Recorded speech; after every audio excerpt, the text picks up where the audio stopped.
So Blake Lively files to dismiss $400 million lawsuit, calling it an abuse of the legal system. These cars are moving. Ready?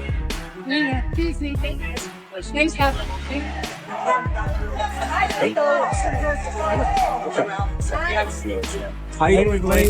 During a tense moment in a highly publicized court case, Blake Lively was seen visibly shaken after a veteran attorney made a series of sharp, pointed remarks. Eyewitnesses described the scene as a major shift from Lively's usual calm and collected appearance. The mood in the courtroom noticeably changed as the lawyer challenged her credibility and brought up what seemed to be very personal topics. Typically known for keeping her emotions in check, Lively appeared overwhelmed as the exchange grew more intense.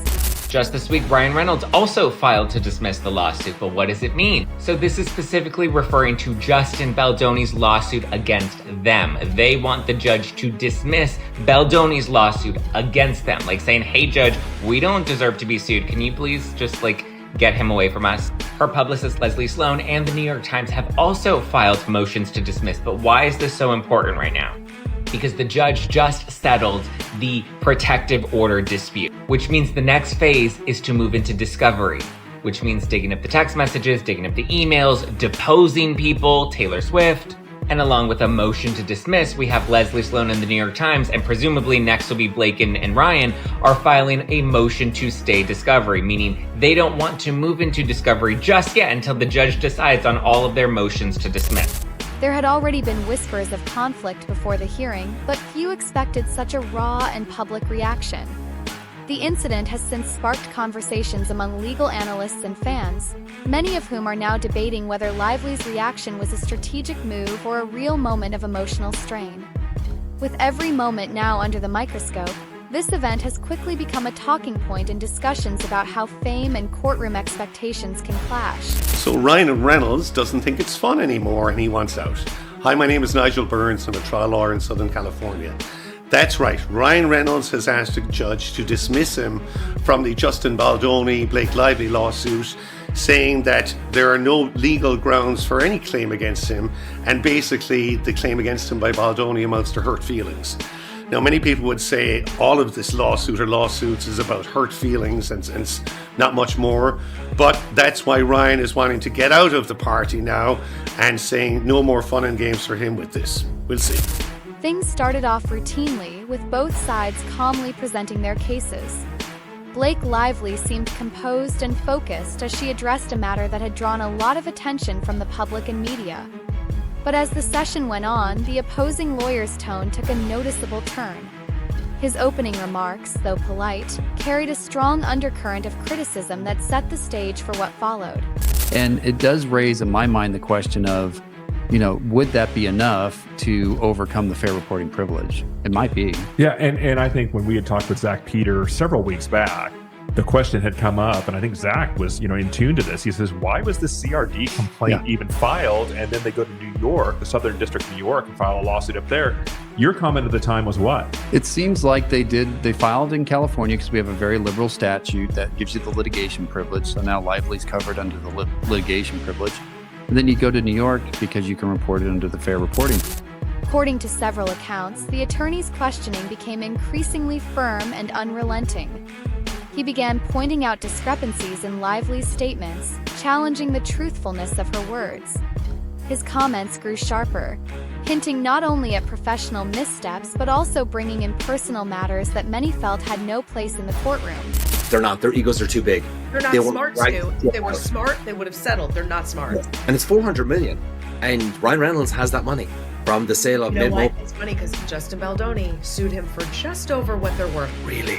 Oh, but that attorney scares the shit out of me, right? Yeah. I mean, oh my God. And they're like, usually a judge, especially, and attorneys would be like, do not play this out in the press. And Baldoni's attorney is like, we're playing this out in the press. You're going to insinuate about us? We're just going to show the text. Yeah. No, he's dead right, because you know what? The court of public opinion is really what matters in Hollywood. It just does. It doesn't matter about money, like giving them 50 million, 60 million. It's just reputation. And he was so smart in doing that website, showing all the text. And I'm sorry, like when people say you've done something wrong or like whatever, I've been there. It's like, great, show me the text. Yeah. Show me what I did. Show me the screenshots. There's none because it never happened. Exactly. She can't show. He can show. First, Lively's reaction was restrained, just a clenched jaw and a few long pauses before speaking. But those small signs quickly turned into visible frustration. Her hands, once calmly placed on the table, began moving with more force as she responded. Witnesses said it was during this moment that the lawyer, picking up on her reactions, made a particularly harsh comment. Didn't just criticize her legal stance, it brought up past controversies. That moment seemed to break her usual composure. Maya Schachter. She is a very experienced intimacy coordinator who did not work on It Ends With Us, but she brings a lot of first-hand knowledge and wisdom. And she said something that really got me thinking and resonated. After reading text messages between them that they each included in their respective lawsuits, this intimacy coordinator says, quote, "From reading their text messages, I do sense that at one point there was genuine affection between them and what felt like a friendship. In my experience, when an actor says, I don't need to meet the intimacy coordinator until we're shooting, as much as it hinders my process, it does typically indicate that they trust their scene partner. And those texts made me think that at one point, she did feel a lot of trust with him. And you know what? I actually agree with her." From there, the courtroom became a charged space filled with emotion and legal back and forth. The lawyer stayed cool and professional, but his words cut deep. Lively's carefully prepared defense, full of documents and facts, started to unravel under the constant pressure. Court reporters noted that the lawyer's goal wasn't just to win the case, it was to completely tear down Lively's version of events. As the confrontation escalated, her calm replies turned into heated arguments that echoed throughout the silent courtroom. It's a delay tactic. It seems like they don't want to move into discovery, probably because discovery is going to get very messy. Again, the text messages, the emails, we're gonna get into all the records, we're gonna get into the depositions. Taylor Swift, Hugh Jackman, Bradley Cooper. You know for a fact, Brian Friedman is coming for all of them in the depositions. Now, why might Khaleesi and her dragons want to delay the discovery process? One theory is that we have another simple favor. The official premiere is coming out soon, so we may not want to taint that any further, right? Oh, but there's a bigger reason we may want to delay this process. This very, very messy process. Bigger than another simple favor, Ryan Reynolds' company is about to go public. Sounds like a very lucrative deal. Now, we wouldn't want to hurt any chances of a really big sale by having messy details about this messy lawsuit come out. People who know Lively from her public life said this was a completely different side of her. Normally polished and in control during interviews and appearances, she now looked raw and upset. Legal experts suggested that the lawyer might have pushed her on purpose, hoping to provoke a reaction that could later be used to question her emotional stability. Meanwhile, media outlets and social media users quickly picked up on the moment, sharing their takes and adding fuel to the fire. Some believed it was part of a legal plan. Others thought it looked like a personal attack. Waiting for Blake Lively to drop this freaking amendment, okay? Am I the only person with their hands raised? Are you guys just here to plagiarize because you know I went through every line like a complete psycho? That's perfectly fine. I just want you guys to know rather, that if you're here because you think there's some bombshell in here, as her lawyers were alluding to, oh, wait until everybody sees everything, you're gonna be sorely disappointed, because if clickbait was an amendment, this is it, okay? I cannot believe it. And there's so much more going on here. Now we really see the target of everything, I think, really the linchpin for her lawsuit, the person that she went after. We have to discuss Isabella Ferrer. All that coming up right As the session went on, the lawyer didn't let up. He started bringing up decisions from Lively's career and past public comments, topics that are usually off limits in court. He even hinted that her fame might have clouded her judgment. This hit hard with her legal team and fans. At one point, the questioning veered off topic, raising concerns about whether the lawyer was still focused on the case or just trying to destroy her credibility. Some onlookers believed he had crossed a line. It was Ryan who had called this shot, that it was very obvious now that we know his brand of narcissism. I feel like we all deserve like PhDs in psychology by the end of this. And since we were able to connect the way his teacher said that he believes he can act his way out of anything and make people fall in love with him, I said yesterday on the show, 100% Ryan was the one who put this line in here. Not SNL, not Tina Fey, not Blake Lively, but Ryan.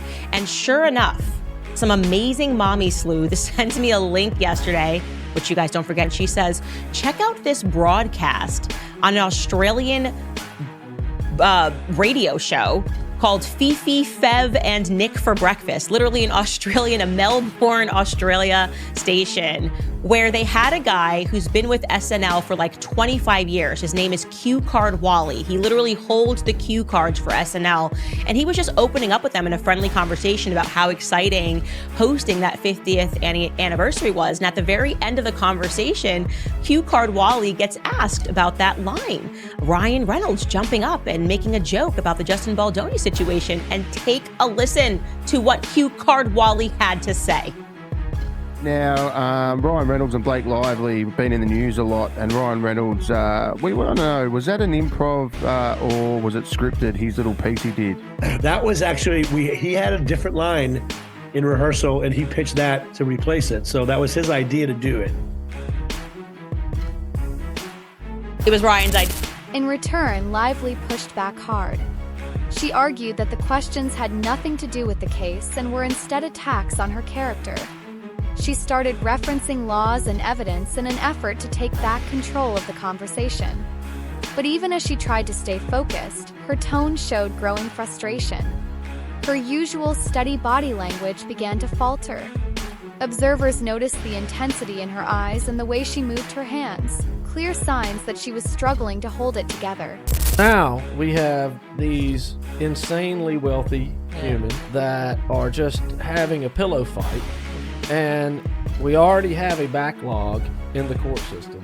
And now they have clogged up 3 different areas of law and people that actually have to go to work for a living. And there's other cases that are behind them that are legitimate. And this is just silliness. This is high-powered, high-priced lawyer doing legal gymnastics. At the end of it, there's going to be nothing. Nothing's going to happen. There's not even, it's going to be dismissed everywhere. Yep. And that's it. And I enjoy talking about it because I like the legal gymnastics that the lawyers have done, but it's all nonsense. All of it. And you can get mad at me for saying that because this guy said this or this girl said this. When it all comes to a head at the end, everybody knew what they were doing and everybody is trying to make themselves look good and they want to make more money because they're, entitled Hollywood people. What? That's my... Courtroom staff later said the moment was very out of character for Lively, who's usually known for handling pressure with grace. The lawyer's approach seemed to have worked. It provoked a reaction that stood out as unprofessional in a courtroom setting. Legal commentators later said that while these kinds of moments are rare, they can have serious consequences in high-stakes cases involving public figures. They pointed out how celebrity trials often blur the line between legal facts and public image, making every word and gesture matter more than usual. Joe Rogan is blasting Blake Lively and Ryan Reynolds, and I just kind of found this to be quite funny. I found it funny. He said that they effed up when he was on his podcast because it came up about the whole It Ends With Us drama and the legal saga. And I feel like more and more people are starting to come to the point where they're realizing Blake Lively very clearly is not telling the truth. I think when I was talking it through yesterday with Daniel Feruzin, it kind of became abundantly clear, because I was like, what smoking gun could she possibly have? She's trying to argue 47.1, and like, sure, that's a strong argument, but again, it goes down to, you know, a matter of fact that will have to be determined by the jury, not a judge. The very same sentiment that was echoed by Harvey Levin when he was on TMZ, and he's like, these are matters of, you know, these are questions of fact, and questions of fact are for the jury, not for the coconut tree, not for the judge. As the session drew to a close, the lawyer made one last harsh comment. Seemed to sum up his entire argument against Lively and cast her emotional response as a deeper issue. His final words had a strong sense of finality, clearly meant to paint her not just as a celebrity on trial, but as someone with a complicated personal and professional life full of contradictions. The judge quickly stepped in to restore order and reminded everyone to stick to the legal facts, not personal feelings. But the damage had already been done. The moment had been recorded, picked apart, and spread throughout both the legal world and the media. Behind the scenes, Lively's legal team said they were reviewing the situation closely. They suggested that the emotional reaction was a one-time event caused by a particularly aggressive line of questioning, and not a reflection of her true behavior. On the other hand, the lawyers' team stood by their actions, saying this was a valid way to expose weaknesses in her case. The disagreement highlighted a bigger question about how much personality should factor into legal battles, especially when the person on trial is a public figure.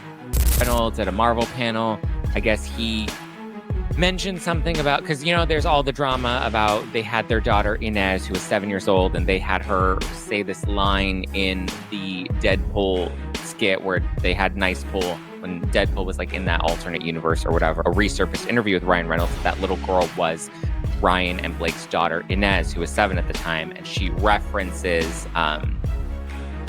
Wolverine's eggplant in Deadpool's mouth. So, and she literally says that when you get Wolverine's eggplant out of, she doesn't say eggplant, she uses the real word. And she says that, and they joke about how they had to retake that line over and over and over, and how they had to, you know, repeatedly take many cuts, and Inez at first was uncomfortable and didn't want to say it, and then Ryan Reynolds was like, well, if you don't say it, then I'll have to give the part to somebody else. And then she was like, no, I'll do it. So there you go. It's just hilarious to make your daughter repeat a fellatio joke time and time again. All day, social media was flooded with opinions. Some fans sympathized with Lively, saying she was pushed too far. Others saw it as a moment of weakness that could hurt her. Legal forums were just as active, with attorneys debating whether the lawyer's approach crossed any ethical lines. The incident is already being used as a teaching point in legal circles, showing just how thin the line is between smart cross-examination and unfair personal attacks. Blake Lively talking about the boob cake and all these things, like all the things that we've seen resurface in their interviews are ridiculous when you put them in the context of what they're trying to accuse Justin Baldoni of doing, especially now knowing that they've taken the things that they've accused him of doing and they've manipulated the context. Remember, again, the text messages, the cherry-picked text messages, the removing of the emoji. When the hearing finally ended, the courtroom still felt tense. The judge's closing remarks reminded everyone of the importance of respecting the court. But for most people, the real story wasn't the legal arguments. It was Blake Lively's unexpected emotional outburst. This moment has opened up deeper conversations about the intense pressure celebrities face, especially when their personal lives become part of a legal battle. As media coverage continues and every detail is re-examined, it's clear this courtroom drama will leave a lasting mark on both the legal field and celebrity culture.